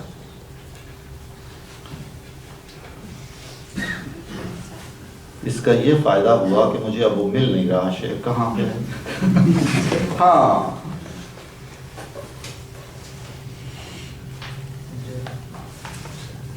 تجھے بھی صورت آئینہ حیران کر کے چھوڑوں گا. جتنا حیران آئینہ ہے نا اسی طرح تجھے بھی حیرت زدہ کر لوں گا وہ ساری باتیں بتا کے جو میں نے دیکھی ہیں. اقبال نے ایک اور جگہ پہ بھی کہا دیکھا ہے جو کچھ میں نے اوروں کو بھی دکھلا دے. آخر میں بھی کہا میرا نور بصیرت عام کر دے. جن جن زاویوں سے اور جس خلوص سے میں نے وہ سارا کچھ دیکھا ہے، سمجھا ہے، تجزیہ کیا ہے، وہ منتقل کر دے ان سب کے دلوں میں. ان سب کے دلوں میں بھی وہی آگ روشن کر دے. جو دیکھنے والی آنکھ ہے وہ سب کچھ دیکھ لیتی ہے اور اس کا تجزیہ بھی کر لیتی ہے. جتنے بھی اس پر پردے پڑے ہوئے ہوں، حقائق جتنے بھی چھپا کے رکھے جائیں وہ وہاں تک پہنچ جاتی ہے بشرطے کہ اس کے دیکھنے میں صداقت ہو. جناب اے ہندوستان والوں، اے خواب غفلت کے شکار لوگوں، کبھی تمہارے دل میں یہ خواہش نہیں پیدا ہوئی کہ تم بلندی کی طرف پرواز کرو، سر اٹھا کے چلو. رفعت بلندی کہ سر بلند ہونے میں جو ایک نشہ ہے، لذت ہے، تم نے کبھی اس کا ذائقہ بھی نہیں چکھا اور چکھنا بھی نہیں چاہتے ہو. ساری عمر آپ نے پستی میں گزاری اور اسی پر خوش رہے جیسے نقش پا ہو، فٹ پرنٹ ہو. وہ اٹھتا نہیں ہے، بے جان ہے اور وہیں بنتا ہے. وہ ظاہر ہے اس لیے کہ وہیں چلا جاتا ہے. بہت شدید لب و لہجہ یہاں اختیار کیا ہے اقبال نے. آپ ایک چھوٹی سی محفل میں موجود ہیں اور اسی سے اپنا دل دماغ مستقبل وابستہ کیے ہوئے ہیں اور اس پر آمادہ نہیں ہے کہ اس محفل سے باہر جو کچھ ہے وہ دیکھیں. وہ جو کہا جاتا ہے نا کہ کنویں کا، ہاں وہ سمجھتا ہے کہ پوری کائنات یہ ہے. پھر کوئی حادثہ اسے اگر تالاب میں لے جاتا ہے تو وہ کہتا ہے یہ کیا مسئلہ ہے، پھر اس سے آگے، پھر اس سے آگے، تو پھر اس سے آگے، ستاروں سے آگے جہاں اور بھی ہیں. بالکل ایسا ہی ہے. اور ہمارے لیے بھی عشق کے امتحان اور بھی ہیں. 8 بج گئے ہیں تو آج آپ سب موجود رہیں، 11 بجے ہم فارغ ہوں گے انشاءاللہ. کوئی مسئلہ نہیں. 11 سو جانی ہے ویسے. اچھا یہ بہت اہم شعر ہے. فدا کرتا رہا دل کو حسینوں کی اداؤں پر، مگر دیکھی نہ اس آئینے میں اپنی ادا تو. انسانی حسن، پیسے کا حرص، عزت، منصب، شہرت، یہ سارے وہ حسین بت ہیں جن کو حاصل کرنے کے لیے تو نے ساری عمر گزار دی، اور تجھے یہ وقت نہیں ملا، اور نہ تو نے یہ ضروری جانا کہ خود بھی تو دیکھ تو کس قدر حسین ہے، تیرا کیا مرتبہ اور عزت اور شان ہے. تجھے یہ وقت نہیں ملا تیری تنہائیوں کو یہ دیکھنے کا، اپنے باطن پر غور کرنے کا کوئی وقت نہیں ملا، کیونکہ اس پر غور کیا جائے گا تو وہ ایک کٹھن رستہ ہے، مشکل رستہ ہے. ضمیر زندہ ہوگا تو وہ تو پھر ہلنے نہیں دے گا کہ جناب آپ کا مقصد تخلیق یہ ہے، آپ کی خوبیاں اور خامیاں یہ ہیں، خامیاں کم کرتے جائیے، خوبیوں میں اضافہ کیجئے، خود غرض ہو کر نہ زندہ رہیے. آپ کے ہمسائے میں، اطراف میں بھی کچھ مسائل ہیں، اس کے اوپر آپ پر ایک ملک کا، ایک قوم کا، پھر آپ کا جو مسلک اور مذہب ہے اس کے بھی کچھ ذمہ داریاں اور تقاضے عائد ہوتے ہیں. تو وہ تو پھر سارا آپ کو گیونگ اینڈ پہ ہونا ہوگا، اور ہم سارے عادی ہیں ریسیونگ اینڈ پہ رہنے کے، خود غرضیوں کے جال میں جکڑے ہوئے ہیں اور اس سے بالا تر نہیں ہو رہے ہیں، اس لیے کہ وہ مشکل رستہ ہے، قربانیوں کا رستہ ہے.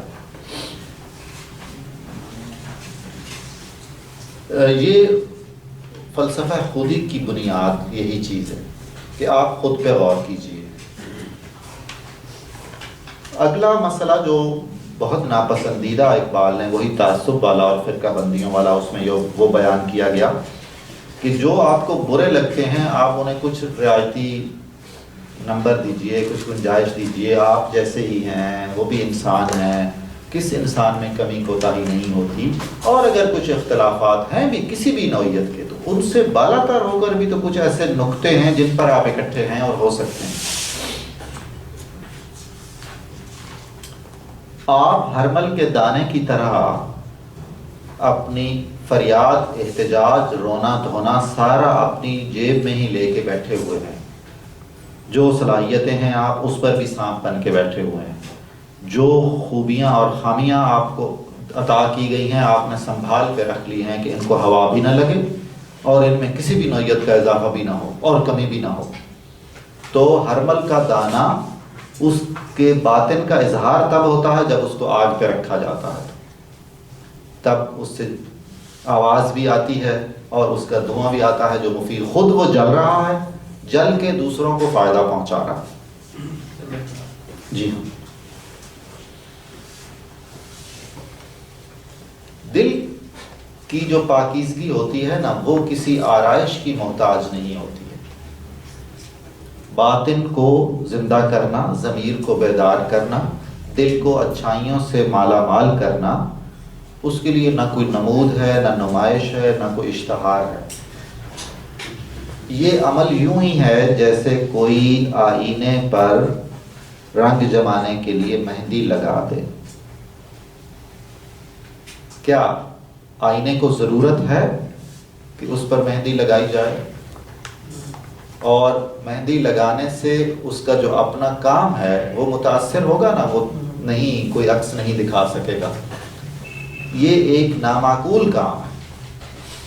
وہ ہے کہ جی نہیں محتاج زیور کا، جسے خوبی خدا نے دی.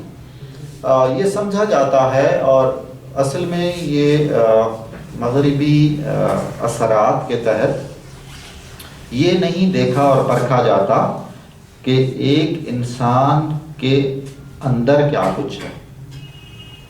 چونکہ تھوڑا وقت ہوتا ہے نا اور ترجیحات بھی تھوڑی ہوتی ہیں، تو وہاں تک پہنچنے کے لیے، اس کو جاننے پہچاننے کے لیے تو بڑا مسئلہ ہے. ظاہری داری پر بہت زیادہ توجہ دی جاتی ہے.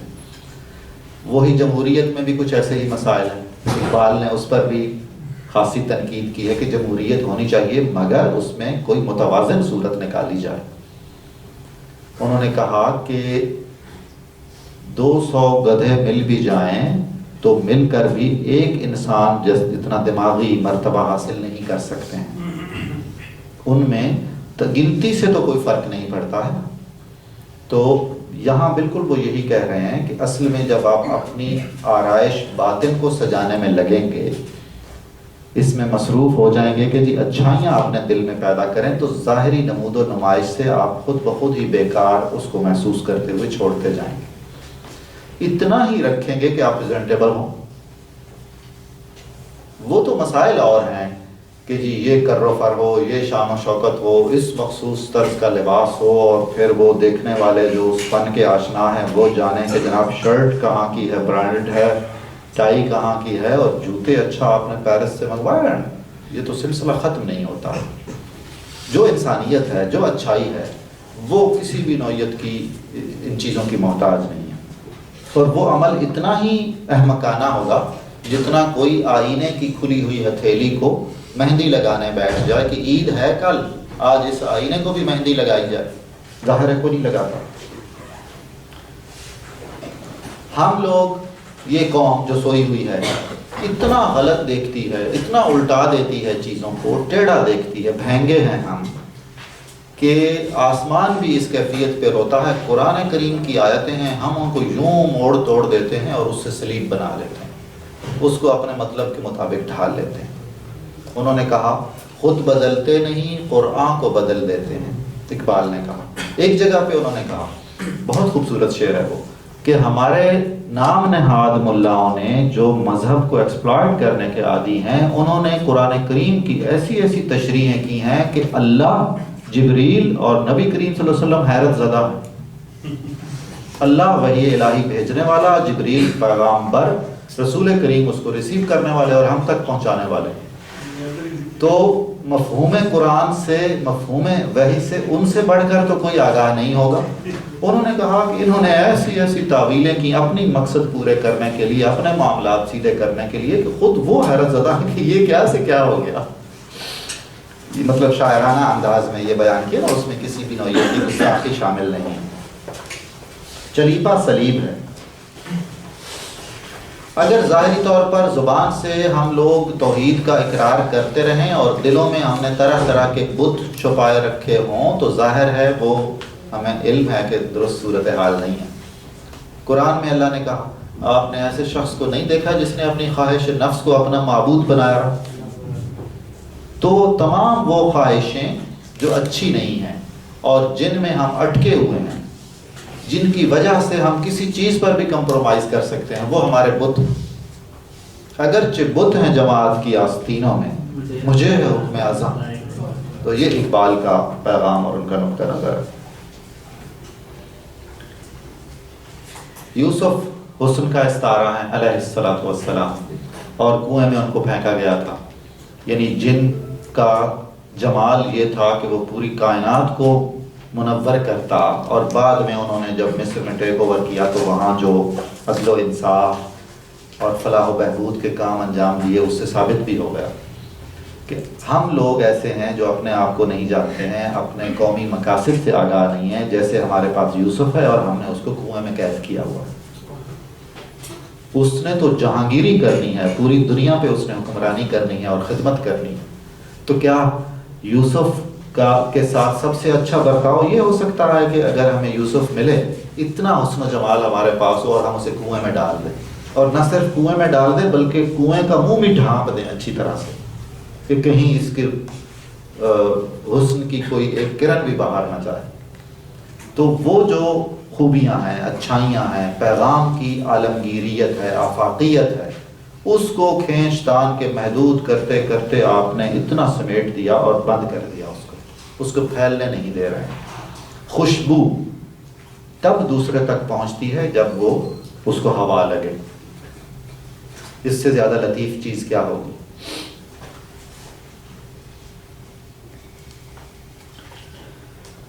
ایسے وائز یا ایسے مذہب یا سیاست کے علمبردار کو مخاطب کیا گیا ہے جسے صرف یہ خواہش ہے کہ لوگ اس کے علم کے یا اس کی خوش گفتاری کے قائل ہو جائیں اور کہیں کہ جناب واہ واہ واہ کیا اچھی تقریر کرتے ہیں فلاں صاحب، اور اس سے بڑھ کے کچھ نہیں۔ اس کا مطلب یہ ہے کہ اس کی خواہش بہت محدود ہے اور اس کا مقصد اور نصب العین انتہائی محدود ہے۔ اسے صرف یہ خواہش ہے کہ جب وہ ممبر پہ آئے تو بس پھر ہو جائے کہ جی واہ واہ واہ واہ کیا، اس سے بڑھ کر کچھ نہیں۔ اور اگر ایسا آدمی نصیحت بھی کرتا ہے تو یوں ہے جیسے نوحہ پڑھ رہا ہو، مرثیہ پڑھ رہا ہو، ماتم کر رہا ہو، اس کے پاس کوئی ویژن نہیں ہے، اس کے پاس کوئی لاہ عمل نہیں ہے مستقبل کا، اس کی گفتگو میں اور اس کے پیغام میں ایسی جان نہیں ہے جو سب کو اکٹھا کرے اور ان کو حرکت اور عمل پر آمادہ کرے۔ تو چنانچہ تمام ایسے جو راہبر ہیں، رہنما ہیں، ان کا کوئی فائدہ نہیں ہے۔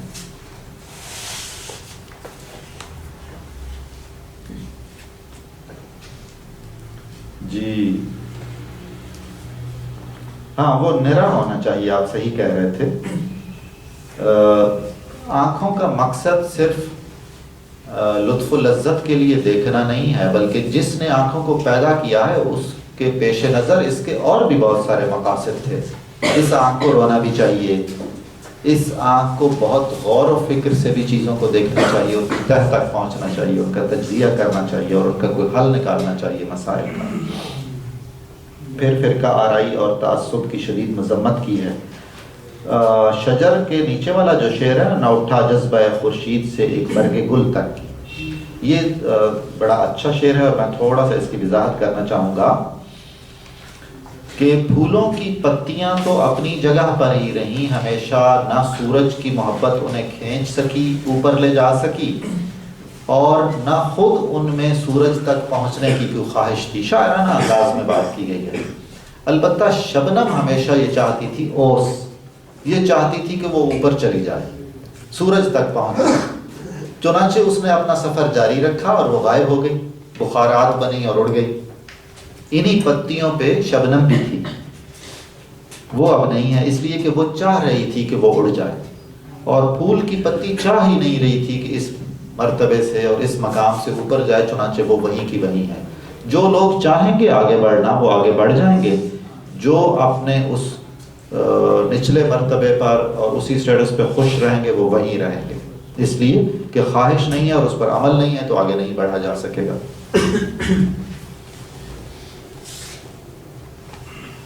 جو لوگ کچھ نسب العین رکھتے ہیں وہ دکھ درد کا شکار رہتے ہیں، انہیں ایثار کرنا پڑتا ہے، قربانیاں دینی پڑتی ہیں، اور اس رستے میں ان کی ذاتی زندگی اور بہت سارے مفادات پر بھی زد پڑتی ہے، اور وہ اس کو قبول کرتے ہیں۔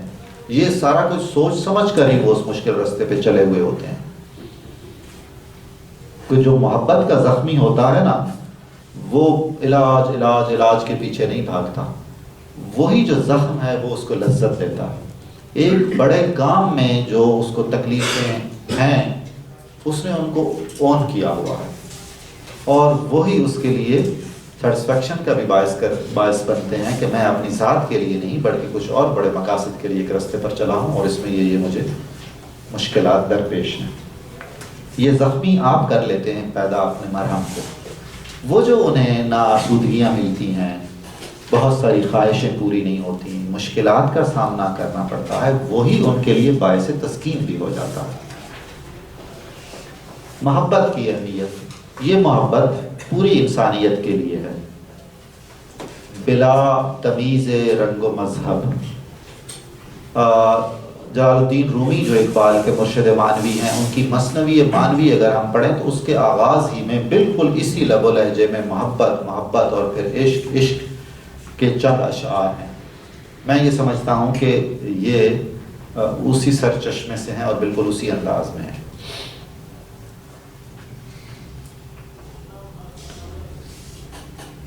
میری آنکھیں وطن کے لیے روتی رہتی ہیں اور انہیں جاری رکھنا چاہیے اپنا رونا دھونا، اس لیے کہ شاعر کی آنکھوں کے لیے آنسوؤں سے بھرا ہوا ہونا عبادت ہے۔ اس سے یہ ثابت ہوتا ہے کہ اس کے دل میں دکھ اور درد ہے، اور وہ درد مندی اسے رلانے پہ مجبور کرتی ہے۔ یہ جو اس وقت ملک کی صورتحال ہے، شاعر کہہ رہے ہیں، اس میں اس ملک میں رہنے کی کیا خواہش ہو۔ اچھا، اس شعر سے ہرگز یہ نہیں اندازہ ہوتا یا ذرا سا بھی یہ مفہوم نہیں ہے کہ پھر اس ملک کو چھوڑ دیں، نہیں، اس کو رہنے کے قابل بنائیں، اور یہ بہت مشکل کام ہے لیکن یہی کام کرنا ہے کہ یہ ایسا چمن ہے، اگر اس میں ہم آشیانہ بنائیں تو ہماری کوئی عزت اور قدر و قیمت نہیں ہے۔ ایسے میں کیا کیا جائے، کیا اس کو چھوڑ دیا جائے؟ نہیں، اس کو اس قابل کیا جائے کہ جہاں عزت سے اور سربلندی سے رہا جا سکے۔ یہ جو سیکنڈ لاسٹ شعر ہے اس صفحے کا وہ میں بتاتا ہوں۔ بلبلا پانی کا، شاعروں نے اسے تشبیہ دی ہے پیالے سے جو پیالہ الٹا ہے، جیسے پانی پہ الٹا پیالہ پڑا ہو۔ غالب نے بھی اس کو اسی طرح بیان کیا ہے بالکل، کہ پانی پر ہے مگر پانی سے بھیک نہیں مانگ رہا، پیالہ الٹا کے رکھا ہوا ہے خود ہی، کہ جہاں آپ کو کسی سے بھیک مانگنی پڑے اور اس سے آپ کی شخصیت اور آپ کے مشن پر زد پڑتی ہو تو اس سے اپنی نظریں اٹھا کے رکھیں، بالکل سربلند ہو کے رہیں۔ بلبلا کتنی حقیر چیز ہے، اس کی عمر 1 منٹ 2 منٹ 3 منٹ ہوگی، لیکن دیکھیے اسے پیاس بھی ہے، اس کے پاس پیالہ بھی ہے اور عین پانی پر ہے وہ، مگر اس نے الٹایا ہوا کہ مجھے نہیں چاہیے یہ۔ اس رزق سے موت اچھی جس رزق سے آتی ہو پرواز میں کوتا ہے۔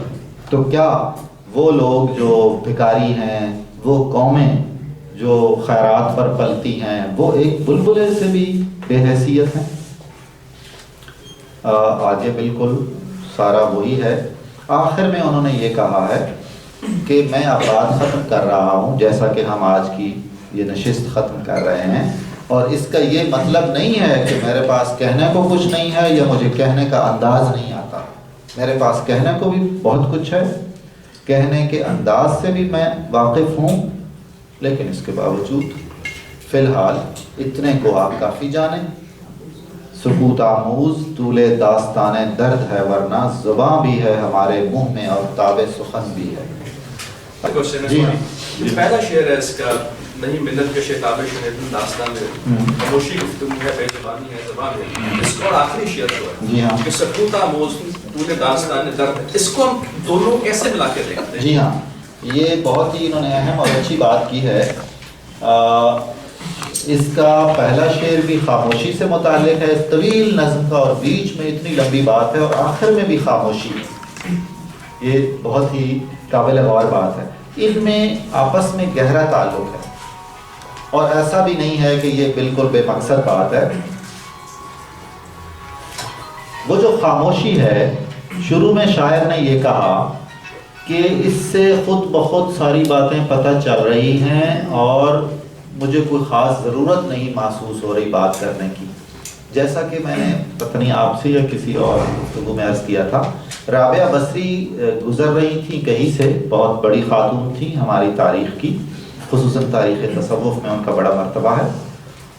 تو ایک آدمی کراہ رہا تھا، ہائے ہائے کر رہا تھا۔ انہوں نے اس سے پوچھا کہ کیا مسئلہ ہے آپ کو؟ اس نے کہا بہت شدید درد ہے۔ انہوں نے کہا جملہ دہراؤ۔ اس نے کہا بہت شدید درد ہے۔ انہوں نے کہا تو جھوٹا ہے، تجھے درد ہوگا یا زیادہ سے زیادہ بہت درد ہوگا۔ بہت شدید درد ہوتا تو ہائے ہائے کرنے کے کہاں قابل ہوتا؟ وہی سمجھانے کی بات۔ تو وہ وہاں سے شروع ہوئی۔ پہلا شعر وہ ہے کہ معاملہ اتنا خراب اور دردناک ہے اور اتنا دکھ اور درد ہے کہ وہ سارے کا سارا میرے چہرے سے اور میرے پوری باڈی لینگویج سے واضح ہے اور ضروری نہیں۔ آگے مسئلہ یہ ہوا کہ کیا سارے وہ زبان سمجھتے ہیں؟ بہت ہی اچھا شعر، جی ہاں۔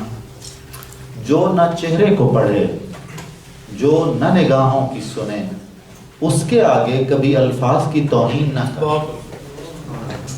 لیکن پھر انہیں یہ احساس ہوا، اور وہ جانا بوجھا ظاہر ہے ترتیب ہے نا، کہ بہت سے اس زبان سے آگاہ نہیں ہیں، چلیے ممکن ہے اتمام حجت بھی کر لینا چاہیے، کیونکہ جو مفکر ہے اور مبلغ ہے، جس نے ہر حال میں پیغام پہنچانا ہے، اس نے تو تب بری الذمہ ہونا ہے کہ وہ کہہ سکے کہ میں نے پیغام پہنچا دیا ہے۔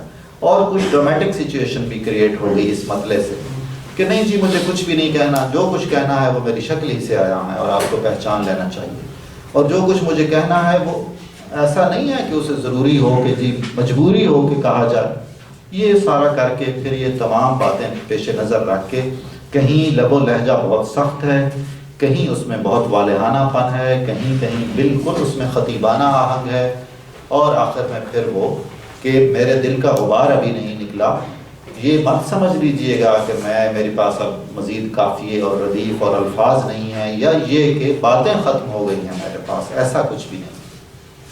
پہلی شدت درد کی وجہ سے اور مایوسی کی ایک طرح سے خاموشی تھی، اور دوسری مصلحت کی وجہ سے تھی۔ سر یہ جو دوسرا شعر ہے یہ کس سے مخاطب ہو گیا؟ یہ دستور زبان بندی ہے کیسا تیری محفل میں، یہ پورا ہندوستان آپ کہہ لیں، یا وہ جن سے بات کرنا چاہ رہے ہیں، پوری قوم۔ لیکن سر یہاں پہ اگر ہم دیکھیں گے بہت سے راز ہوتے ہیں جو ہمیں ان کے بیان کرنے کی اجازت نہیں ہوتی سبوک میں۔ سر یہاں پہ اللہ تعالیٰ سے مخاطب ہوتے ہیں کہ یہ دستور زبان بندی کیسا تیری ہے؟ ایک بات تو یہ ہے کہ جیسا کہ میں نے عرض کیا، قرآن کریم جس کو جو وحی الہی ہے، ہمارا ایمان ہے، اس میں بہت ساری چیزیں بالکل دو ٹوک ہیں اور کچھ اتنی بالکل یوں نہیں ہیں، تو ایک سے زیادہ تعبیریں تشریحیں ہو سکتی ہیں۔ اگر ہم یہ سلسلہ یہاں شروع کریں گے کہ اس شعر کا مطلب شاید یہ ہے، شاید یہ ہے، شاید یہ ہے، وہ ایک نہ ختم ہونے والا باب ہے۔ صرف یہ ایک اصولی بات ذہن میں رکھیے گا کہ شعر کا مفہوم واضح ہونا چاہیے، پھر وہ کہاں کہاں اپلائی ہو سکتا ہے بالکل، صرف یہ بھی تعین کرنے کے لیے کہ اس میں مخاطب اللہ تعالیٰ ہیں یا لوگ ہیں، یا عین ممکن ہے شاعر اپنے آپ کو خطاب کر رہا ہو یا بہت قریبی دائرے کو خطاب کر رہا ہو، اس کے لیے صرف اس کا سیاق و سباق ذرا دیکھ لینا چاہیے کہ زیادہ مناسب کون سا ہے۔ یہاں ہمیشہ یاد رکھیے گا بہت کم شعر ایسے ہوتے ہیں جن کا صرف ایک مطلب ہوتا، تہ در تہ ہوتے ہیں، اور ان کی امپلیمنٹیشنز بھی اتنی ہی زیادہ ہوتی ہیں، ان کی تشریحیں اور تعبیریں بھی اتنی زیادہ ہوتی ہیں، سو اس کو محدود ہم نہ کریں۔ سر یہ حیات جاویداں اور مرگ، جی، حیات جاویداں دائمی زندگی، اور مرگ ناگہاں اچانک آ جانے والی موت۔ تو موت تو اچانک ہی ہوتی ہے، ہاں، زور پیدا کرنے کے لیے اسے کہا جاتا ہے، احساس دلانے کے لیے۔